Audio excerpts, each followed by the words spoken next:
Okay, so today we're talking about Tress of the Emerald Sea, which is the first Sanderson secret project that was released on January 1st. Because this review is going up on the day that it becomes public for anyone to purchase on ebook, I am now using the name of the book because it's accessible to everybody. But anyway, this is going to be a spoiler video. I did talk about it in my most recent reading vlog, and I just talked about general overall feeling. I didn't talk about characters or plot or anything because people are really spoiler sensitive over these books. And here we're gonna speak more openly. We're gonna have a chat about the book as a whole. So if you've already read it, I'm super excited to chat about it because, oh, it was so lovely. Something I said in the vlog was that it both feels like Sanderson and feels so different from your typical Sanderson. A lot of his bigger, more popular series like Stormlight and Mistborn, he's good about having a lot of darker themes, a lot of characters going through, a lot of internal turmoil, mental health, just life, things that they're working through, and he really digs into those without making it too heavy. The extremely heavy implications are always there, and the reader is able to engage as deeply with it as they want. But there's a lot of exploring individual struggles, and Tress is just very light and whimsical. And yeah, there's real world stuff in there, and there's real world trials, I suppose, but it's whimsy. Here's the thing that made me love it though, is I don't know what Sanderson was going for. Maybe he has said, I'm trying to write a fairy tale. I don't know. But what he obviously did, because it's right there in the story, is he made his storyteller, Hoid, tell a story. And that is what it reads like. Far more than it reads like a fairy tale, it reads like a storyteller, like a fantasy storyteller's story. So books like The Name of the Wind, Aaaaand, the Stormlight Archive, books that are fantasies that have a storyteller character that gathers people around the fire and paints his tales. And in these fantasy stories where you have a storyteller, it usually is that the story is chosen intentionally because he has something that he wants to tell the characters. He has a message that he wants to convey.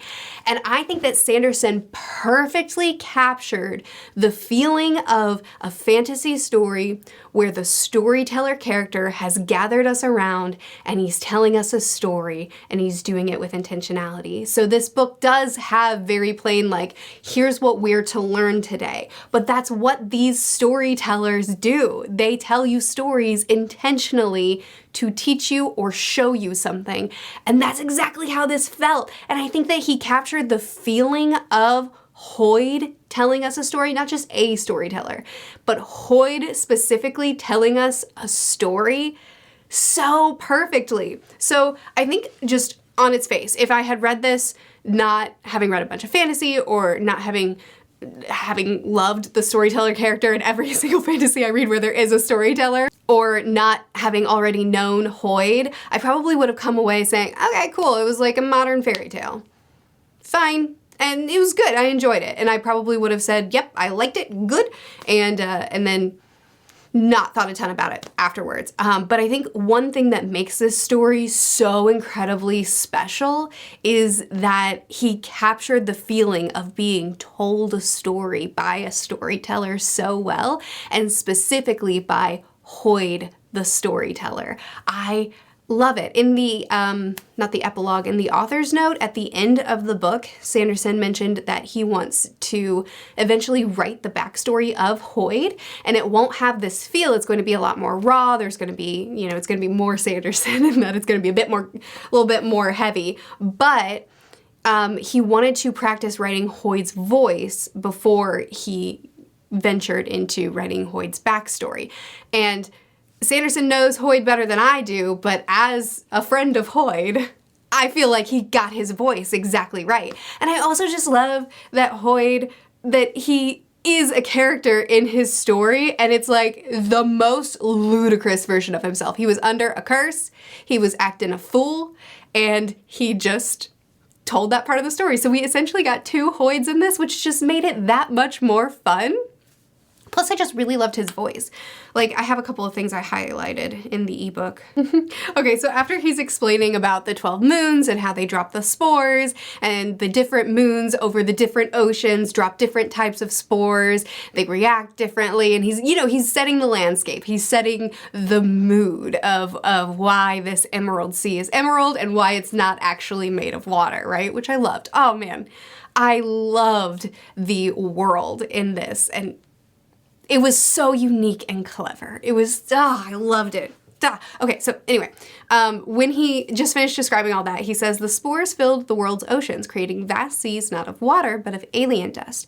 Ships sailed that dust like ships sail water here, and you should not find that unusual. How many other planets have you visited? Perhaps they all sail oceans of pollen, and your home is the freakish one. I love that tone, that just very like, no, don't interrupt this story. Don't go judging. What do you know? I've traveled more than you. Hush. Like, you know, like that feels like a storyteller. I feel like I've read so many fantasy stories where the storyteller, it says something and then the character listening interjects and says, that doesn't make sense. And they're like, hush now. Like, let me tell my story. And I just feel like Hoid is constantly interrupting himself to hush us.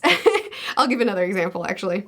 Okay, so Hoid is talking about Tress here, and he says, Tress looked toward Crow, and then Tress took the singular step that separated her from people in most stories. The fact, it might be said, that defined her as a hero. She did something so incredible, I can barely express its majesty. I should consider this more, Tress thought to herself, and not jump to conclusions. And then that chapter ends, and then the next chapter, 2 pages in the ebook, he says, perhaps you would prefer a story about someone facing a dragon. Well, this isn't that kind of story, which makes it that much more remarkable that Tress still does that eventually, but kindly stop getting ahead of me.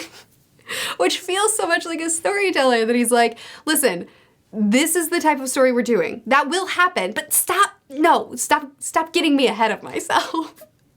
Okay, I'll stop. But like, I just loved his voice. His voice fit him so well and fit a storyteller so well. And in the beginning, when I was thinking to myself, oh, it's a fairy tale, I was thinking to myself, because I've read a lot of fairy tales, I was thinking to myself, well, how is Sanderson's magic going to work in a fairy tale? Because while Sanderson's stories do have unique magic in each of them, it's still always distinctly Sanderson. He writes hard magic systems. Even when he writes a soft magic system, as the series progresses, it's gonna get harder and harder. While he does have soft elements in his stories, even those soft elements, he'll oftentimes end up fleshing out. Which is not a negative thing, it's just a thing. It's just a thing. Different people write different things. But I love soft magic systems, and I love that in fairy tales, things just happen, and no one understands why. And that just doesn't feel like Sanderson. Like, maybe nobody understands why now, but we're gonna find out why. Before this story is over, we're gonna understand it. So I was thinking, how is a Sanderson magic system going to work in a fairy tale-esque setting?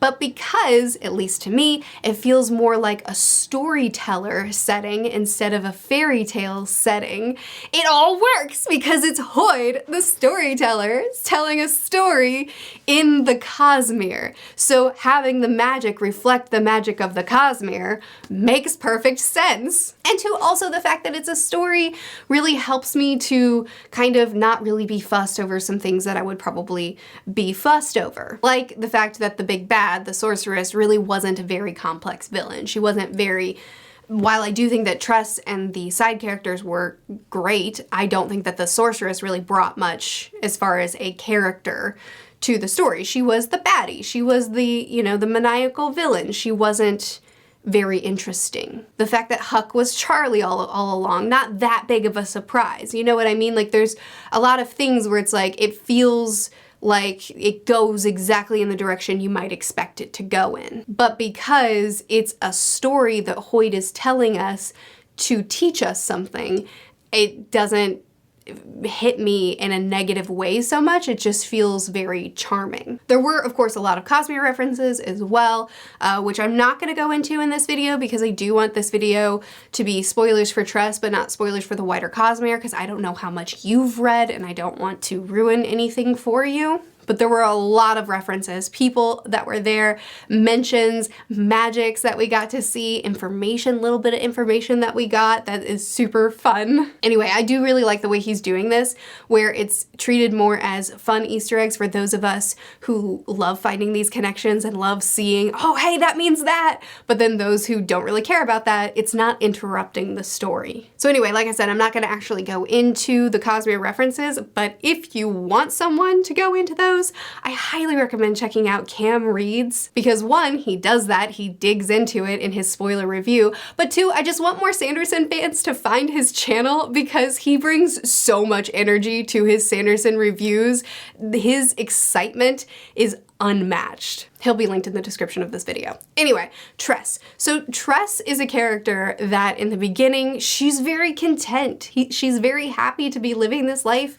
She likes what she does. She loves her cups. She's happy on this island. She doesn't feel like the big wide world is waiting for her and she's trapped in this place that she must escape from. Like, she's good. She's happy. She's got a good relationship with her parents. She asks their advice. She's got a boy she loves, and the reason she leaves isn't because she needs adventure, which I would be okay if that was what it is, because I need adventure. But I really liked at the beginning of the story where she talks about, because Charlie is very interested in stories, he loves his stories, she talks about how she really wouldn't do well in a story because the women in stories are constantly just damsels. They're constantly just being captured and they're waiting to be rescued, which is a reference to what sparked this whole story, which Sanderson talked about again in his author note at the end, that they had a movie night watching The Princess Bride, great choice, and his wife mentioned that she wished Buttercup had more agency, and the female lead had more agency. And so he wrote a Princess Bride inspired story where the female lead, she's the one that takes her future in her own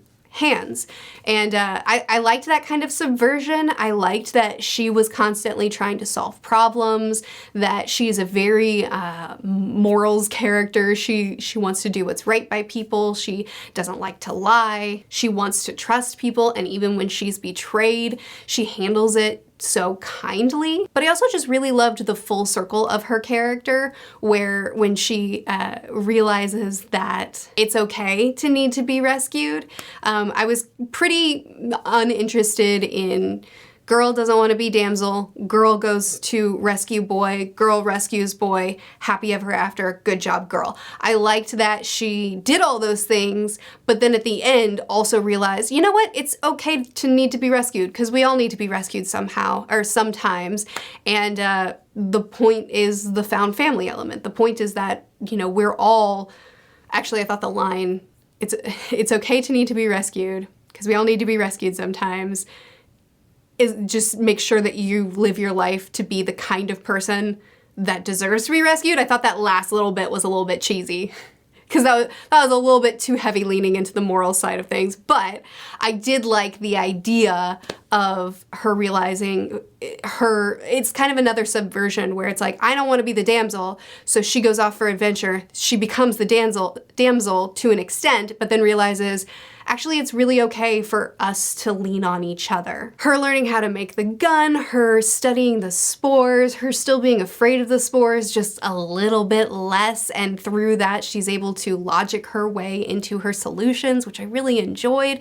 Tress is a character that very easily could have been quite bland, but she was able to have a lot of personality to her, and I really enjoyed following her. I also thought that the crew was really great. They each had individual, all the crew that weren't Doug's, all the named crew, they each had their individual personalities, character traits, but they also had their individual backstories and motivations and desires and goals apart from Tress's, and they worked together despite they could have gone in different directions, but it was that found family element that kept them together. It was that loyalty that kept them together, so they wanted to help each other accomplish their goals. And it was really nice seeing them bond together and seeing how well they ended up working together when in the beginning, you know, it didn't seem like it was gonna go that way. So I think he did a really good job in a book that wasn't super long. He did a good job of fleshing out a lot of different characters.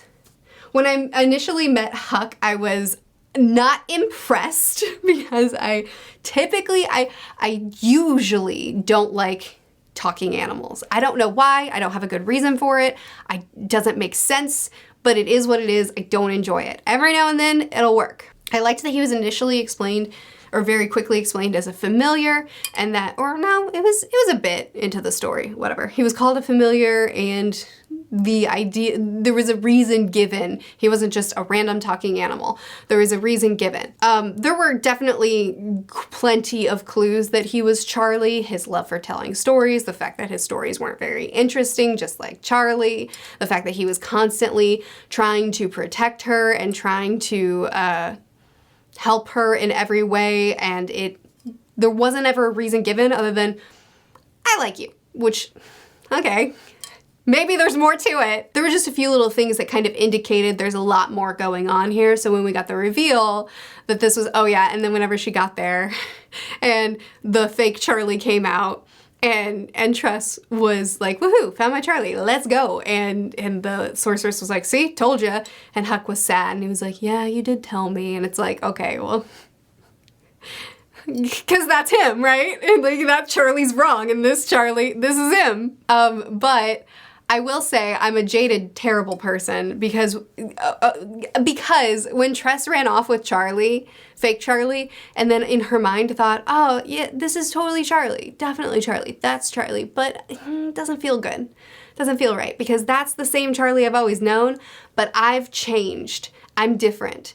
So this isn't what I want anymore, or at least that was the implication. And I'm not gonna lie, there was a piece of me that was pretty excited about that prospect, my heartless self, because I was like, ooh, that sounds fun. She is in love with this fella and then goes off on an adventure to save him and to rescue her love, and it's all in the name of love. And then she gets there only to find that she's changed and he's the same, and this love doesn't fit anymore. And so she still rescues him. Good job, you saved a life, that's lovely. But now you ride off in the sunset to be a captain and to live your life and to live your new life, and like he'll go home. I thought that, I was like, ooh, that'd be cool, but that's not what happened. But it was also sweet, you know, that they grew, they changed together, they changed in the same direction. So even though at the end neither of them were the same person anymore, they still fit just right. And it was like, it was cute, it was wholesome. I don't have anything to say about the sorcerer. I just don't think that she was like super interesting, but she served her purpose, so hey. Loved seeing more of Hoid, always loved seeing more of Hoid. No complaints there. I think those were all the main story points that I wanted to discuss. I really enjoyed this book. I thought it was sweet. I thought it was whimsical. I thought the narration was fun and funny. I had a great time. It was a nice light read. I think Sanderson's doing a really good job of balancing his more intense, heavy, introspective reads with lighter series or standalones, so you kind of get, it doesn't all feel on the same note. Like, it's still very distinctly Sanderson, right? Like, even though this book is very different from what he typically writes, it's still so distinctly Sanderson's voice and Sanderson's style, just told from Hoid. And I thought he did a great job with it. It's not a new favorite for me of Sanderson, but it was lovely and I had a wonderful time reading it. I'm really curious to hear what you think because I finished this book in 3 or 4 days. What day is today? 3 days. I read this book in 3 days, very fast, easy read.